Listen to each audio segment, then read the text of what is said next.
दोस्तों नमस्कार। आज की इस वीडियो में बताने वाले हैं कि जन्म प्रमाण पत्र ऑनलाइन कैसे बनाएंगे। दोस्तों जन्म प्रमाण पत्र ऑनलाइन आप घर बैठे बहुत ही आसानी से बना सकते हैं।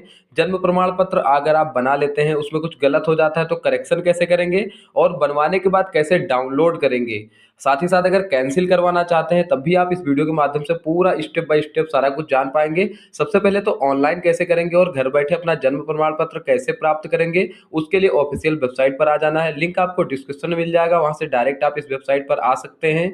ऊपर ही आपको लॉगिन का ऑप्शन मिलता है जिसमें जर्नल पब्लिक पर क्लिक करते हैं, तब आप जर्नल पब्लिक लॉगिन वाले पेज पर आ जाते हैं। देख सकते हैं अगर आप नए यूजर हैं तो सबसे पहले आपको रजिस्ट्रेशन करना होगा, जिसमें आपको साइन अप का ऑप्शन दिख रहा है। साइन अप पर क्लिक करेंगे और रजिस्ट्रेशन प्रोसेस कंप्लीट करेंगे। यहाँ पर साइन अप वाले पेज में सबसे पहले आपको जनरल इन्फॉर्मेशन मिल जाती है। आपको पूरे 5 स्टेप में इन्हें कंप्लीट करना है। तो रजिस्ट्रेशन करने के बाद लॉगिन करेंगे तो सबसे पहले यहाँ पर जनरल इन्फॉर्मेशन में फर्स्ट नेम एंटर करेंगे, मिडिल नेम लास्ट नेम है तो डालेंगे, नहीं तो इसे आप ब्लैंक ही छोड़ सकते हैं। जेंडर का सिलेक्शन कर लेंगे। जेंडर का सिलेक्शन कर लेने के बाद सिंपली आप डेट ऑफ बर्थ एंटर करेंगे। आपको याद रहे कि यहाँ पर इन्फॉर्मर की जो इन्फॉर्मेशन है वही आपको एंटर करनी है, यानी कि सूचना दाता की रिपोर्ट देनी है। नेक्स्ट पर क्लिक करेंगे। अब आप एड्रेस वाले पेज पर आ जाएंगे। अगर आप इंडिया के अंदर रहते हैं तो इन इंडिया करेंगे, अगर इंडिया के आप बाहर रहते हैं तो आउटसाइड इंडिया कर लेंगे। इन इंडिया करते हैं तो यहाँ पर सबसे पहले आपको अपने स्टेट का सिलेक्शन कर लेना है। उसके बाद में डिस्ट्रिक्ट का सिलेक्शन यहाँ पर कर लेंगे। आपको सिलेक्ट ही करना है, एंटर नहीं करना है। उसके बाद में सब डिस्ट्रिक्ट का सिलेक्शन कर लेंगे। विलेज है या टाउन है, आपका जो भी एरिया वाइज है अपने अकॉर्डिंग सेलेक्ट करेंगे। तो मेरा विलेज है तो विलेज सेलेक्ट कर लेते हैं। विलेज सेलेक्ट कर लेते हैं तो विलेज का नाम आपका यहाँ पर शो हो जाएगा, तो आप अपने अकॉर्डिंग अपने विलेज के नाम का सिलेक्शन कर सकते हैं। सिलेक्शन कर लेने के बाद पिन कोड एंटर करेंगे जो भी आपके आधार कार्ड पर है। याद रहे इन्फॉर्मर की यहाँ पर ही इन्फॉर्मेशन देनी है, यानी कि जो सूचना दाता है, सूचना दाता आप माता पिता किसी एक को बना सकते हैं। बच्चे के यहाँ पर कोई भी डिटेल अभी नहीं देना है। सूचना दाता का यहाँ पर बिल्डिंग नंबर और हाउस नंबर और street name, locality, post office डाल के नेक्स्ट पर क्लिक करेंगे। फिर आप आधार एंड नेशनलिटी वाले पेज पर आएंगे तो सिंपली आपको अपनी यहाँ पर नेशनलिटी सेलेक्ट कर लेनी है। आधार नंबर डाल के नेक्स्ट पर क्लिक करेंगे। फिर मोबाइल नंबर वेरिफिकेशन वाले पेज पर आ जाएंगे तो यहाँ पर आपको वेरीफाई कर लेना है अपना मोबाइल नंबर। तो सिंपली यहाँ पर मोबाइल नंबर आप जैसे ही एंटर करते हैं फिर आप सेंड ओटीपी पर क्लिक करेंगे। सेंड ओटीपी पर क्लिक करते हैं तो आपके नंबर पर एक ओटीपी भेज दिया जाता है। ओटीपी यहाँ पर एंटर करेंगे और आप रजिस्टर हो जाएंगे। तो चलिए मैं यहाँ पर ओटीपी एंटर कर लेता हूँ। फाइनली मेरा ओटीपी यहाँ पर आ चुका है। अगर आपका नहीं आता है तो रीसेंड का भी ऑप्शन मिलता है, रीसेंड भी कर सकते हैं। ओटीपी डाल के वेरीफाई पर क्लिक करेंगे। देख सकते हैं कि मेरा मोबाइल नंबर यहाँ पर वेरीफाई हो चुका है। नेक्स्ट करते हैं तो ईमेल का वेरिफिकेशन पेज आएगा। चाहे तो आप ईमेल वेरिफिकेशन भी सेम मोबाइल नंबर की तरह ही कर सकते हैं। कैप्चा कोड डाल के सेंड ओटीपी पर क्लिक करते हैं तो आपके मेल पर भी एक ओटीपी चला जाता है। चाहे तो आप इसे स्किप भी कर सकते हैं। दोस्तों अगर आप ईमेल वेरीफाई नहीं करना चाहते हैं तो आपको स्किप का ऑप्शन मिल जाता है, स्किप कर सकते हैं। मैंने ईमेल भी वेरीफाई कर लिया है। जैसे ही वेरीफाई कर लेते हैं यहाँ पर ग्रीन टिक शो हो जाएगा। देख सकते हैं यहाँ पर ईमेल मेरा वेरीफाई हो चुका है। अब फाइनली यहाँ पर लास्ट में कैप्चा कोड एंटर करेंगे और रजिस्टर पर क्लिक करेंगे। जैसे ही रजिस्टर पर आप क्लिक करते हैं तो आपको ग्रीन कलर का पॉपअप राइट साइड में ऊपर आप देख सकते हैं कि यहाँ पर आपको शो हो जाएगा कि आपका रजिस्ट्रेशन सक्सेसफुल हो चुका है और आपका पेज भी रिफ्रेश हो जाएगा। आप दोबारा से जनरल पब्लिक लॉगिन वाले पेज पर आएंगे तो यहाँ पर आपको अपना ईमेल या मोबाइल नंबर दोनों में से कोई एक एंटर करके सेंड करना है ओटीपी, और ओटीपी आपके नंबर पर सेंड हो जाएगा। ओटीपी एंटर कर लेने के बाद लॉगिन पर क्लिक करेंगे। आपको याद रहे कि यहाँ पर ओटीपी अगर आपका नहीं आता है तो आपको यहाँ पर 2-3 मिनट के बाद में रीसेंड का ऑप्शन मिल जाता है, रीसेंड भी कर सकते हैं। मेरा आ चुका है, डाल के लॉगिन करेंगे। लॉगिन कर लेने के बाद डैशबोर्ड कुछ इस प्रकार से दिखता है, बर्थ और डेथ। उसके बाद में राइट साइड ऊपर ही आपको आपकी प्रोफाइल दिख जाती है जिसमें अपडेट प्रोफाइल पर क्लिक करना है। दोस्तों ये काम आपको जरूर कर लेना है, अन्यथा आप यहाँ पर आवेदन नहीं कर पाएंगे। दोस्तों यहाँ पर गलती नहीं करनी है, पूरा वीडियो अच्छे से देखना है। यहाँ पर विलेज का सिलेक्शन करेंगे तो विलेज आप यहाँ पर चूज कर लेंगे।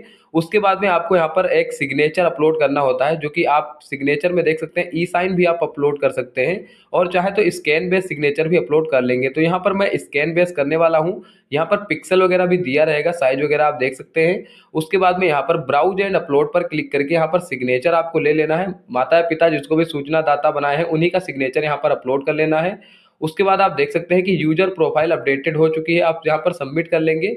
सबमिट कर लेने के बाद होम पेज पर आएंगे, तब आप बर्थ पर क्लिक करते हैं और सेल्फ रिपोर्टेड एप्लीकेशन पर क्लिक करते हैं। तब आप यहाँ पर देख पाएंगे कि यहाँ पर नो डाटा आपको मिल रहा है। तो दोस्तों चलिए मैं यहाँ पर बर्थ आवेदन करूंगा तो रिपोर्ट बर्थ पर क्लिक करेंगे। बर्थ वाले ऑप्शन पर क्लिक करके रिपोर्ट बर्थ पर क्लिक करेंगे। आप देखेंगे कर्सर के माध्यम से जैसे ही रिपोर्ट बर्थ पर क्लिक करते हैं अब आपके सामने यहाँ पर बर्थ रजिस्ट्रेशन वाला पेज आ जाएगा, जिसमें बताया जाएगा कि कृपया उस राज्य या केंद्र शासित प्रदेश का चयन करें जहाँ जन्म हुआ है, तो बच्चे का जहाँ जन्म हुआ है स्टेट सेलेक्ट करेंगे। फिर जनरल इन्फॉर्मेशन आ जाएगी जिसमें सामान्य सूचना होगा, तो प्राइमरी लैंग्वेज आपकी इंग्लिश रहेगी और जो आपकी सेकेंडरी लैंग्वेज है वो हिंदी।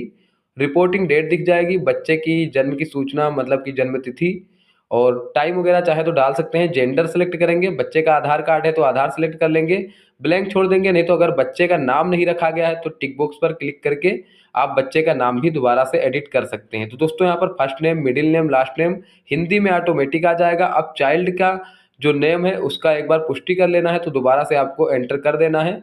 और पिता की सूचना में first name, middle name, last name डालेंगे, हिंदी में ऑटोमेटिक आ जाता है। उसी प्रकार से आपको माताजी की भी सूचना यहाँ पर एंटर कर देनी है, first name, middle name, last name Hindi में ऑटोमेटिक आ जाता है। मोबाइल नंबर, ईमेल आईडी, आधार नंबर चाहे तो दे सकते हैं या फिर इसे आप ब्लैंक भी छोड़ सकते हैं। अब आप आगे बढ़ेंगे तो यहाँ पर एड्रेस और प्रेजेंट जो पेरेंट की एड्रेस है वो आपको देंगे, यानी कि बच्चे के जन्म के समय माता पिता का पता क्या है। तो दोस्तों अगर भारत के अंदर है तो इन इंडिया करेंगे, भारत के बाहर है तो आउट ऑफ इंडिया करेंगे। तो इन इंडिया कर लेते हैं, उसके बाद में राज्य का यहाँ पर सिलेक्शन करेंगे, फिर अपने डिस्ट्रिक्ट का सिलेक्शन करेंगे। राज्य का सिलेक्शन कर लेने के बाद फिर सब डिस्ट्रिक्ट का भी आपको सिलेक्शन करना है, आपको सिलेक्शन ही करते हुए जाना है। वन बाय वन आप अपने अकॉर्डिंग सिलेक्ट करेंगे। यहाँ पर सिलेक्शन कर लेने के बाद अब यहाँ पर विलेज या टाउन का नेम यहाँ पर आपको देखने को मिलता है, तो अपने अकॉर्डिंग यहाँ पर सेलेक्ट कर लेंगे।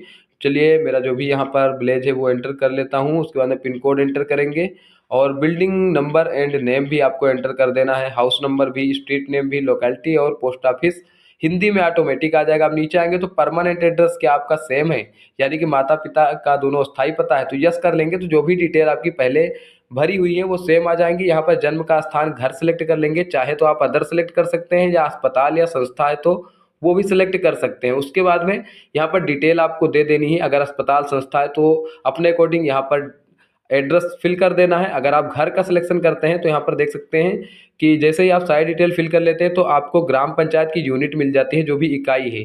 तो अगर आप घर का सिलेक्शन करते हैं तो आपके जो भी यहाँ पर रिलेटेड ग्राम पंचायत से सेक्रेटरी अधिकारी हैं उनके यहाँ पर पोर्टल पर चला जाता है, इकाई आप देख सकते हैं ग्राम पंचायत की।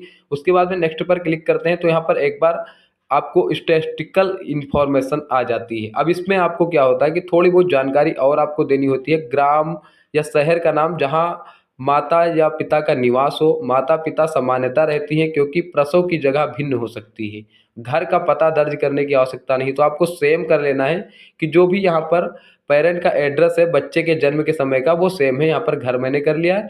फिर यहाँ पर पिता की सूचना में सबसे पहले आपको धर्म का सिलेक्शन कर लेना होता है।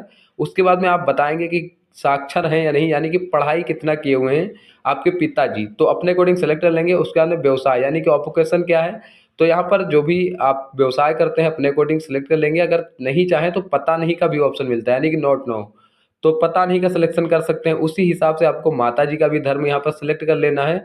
उसके बाद में आपको यहाँ पर क्वालिफिकेशन यानी कि जो साक्षर हैं या नहीं वो सिलेक्ट करेंगे। फिर यहाँ पर पता नहीं अगर आप चाहें तो सिलेक्ट कर सकते हैं। फिर यहाँ पर अन्य सूचनाएं में आ जाता है, तो यहाँ पर अगर आपका अन्य कोई विवाह हुआ है यानी कि पूर्व वर्षों में कोई विवाह हुआ तो पहले ही वर्ष के विवाह की वर्ष से आयु लिखे यहाँ पर।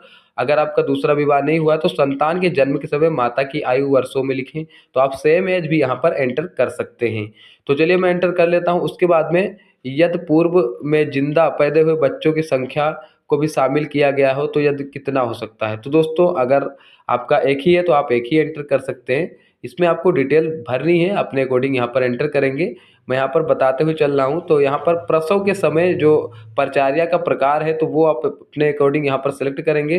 तो सबसे पहले यहाँ पर डॉक्टर नर्स द्वारा या फिर आपको परंपरागत द्वारा या रिश्तेदार अथवा अन्य किसी और के द्वारा हुआ तो अपने अकॉर्डिंग यहाँ पर प्रसव का सिलेक्शन करेंगे। यहाँ पर मैंने स्वाभाविक सिलेक्ट कर लिया है जो प्रसव प्रक्रिया है। उसके अंदर बच्चे का वजन कितना था और यहाँ पर गर्भावस्था की जो यहाँ पर हफ्तों में अवधि देनी है। तो यहाँ पर 36 महीने या 38 महीने ऐसे ही लगता है, तो 36 से 38 महीने अपने अकॉर्डिंग यहाँ पर एंटर करेंगे। और अपलोड सपोर्टिंग डॉक्यूमेंट, तो यहाँ पर सबसे पहले एड्रेस प्रूफ आपको अपलोड करना है। तो यहाँ पर आधार कार्ड का ऑप्शन मिल जाता है। तो यहाँ पर जो इन्फॉर्मेशन दे रहा है, यानी कि इन्फॉर्मेशन है जो सूचना दाता, उनका आधार कार्ड यहाँ पर अपलोड करना है। माता या पिता को सूचना दाता बनाना है।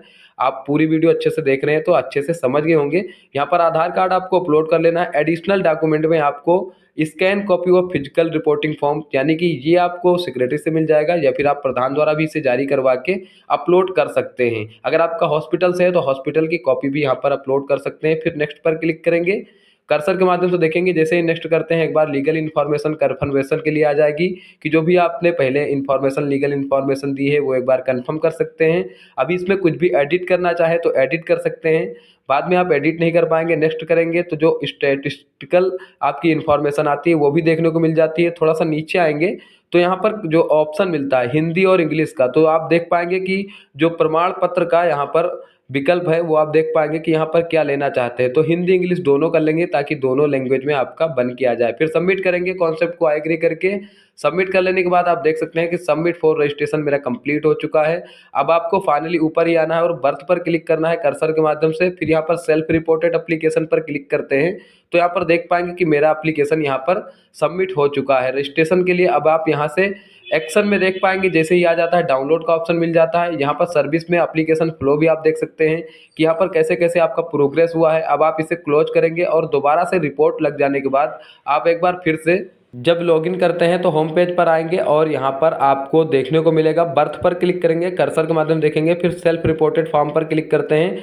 तब आप यहाँ पर देख पाएंगे कि यहाँ पर एक्शन में आपका डाउनलोड का ऑप्शन दिख जाता है। दोस्तों 2 से 3 दिनों के अंदर ही मेरा रिपोर्ट लग गया है। यहाँ पर डाउनलोड पर क्लिक करके आप सर्टिफिकेट को डाउनलोड कर सकते हैं। यह आपका ओरिजिनल डॉक्यूमेंट है, जन्म प्रमाण पत्र। इस प्रकार से आप बहुत ही आसानी से अपने जन्म प्रमाण पत्र को बना सकते हैं। आपको मैं अभी लाइव डेट भी दिखाऊंगा और आप कैसे करेक्शन कर सकते हैं, कैसे आप कैंसिल इसे कर सकते हैं ये भी बताऊंगा। तो सर्विस में आएंगे, इस पर क्लिक करते हैं तो आप देख पाएंगे कि एप्लीकेशन फ्लो और करेक्शन और कैंसिलेशन रिपोर्टिंग फॉर्म सारा कुछ मिलता है। एप्लीकेशन फ्लो पर क्लिक करते हैं तो आप देख सकते हैं कि यहाँ पर सबमिट फॉर रजिस्ट्रेशन मेरा 5/3/2026 को हुआ है और यहाँ पर अप्रूव्ड मेरा 8/3/2026 को हो गया, यानी कि 3 दिनों के अंदर दोस्तों यहाँ पर जन्म प्रमाण पत्र मेरा बनके रेडी हो चुका है।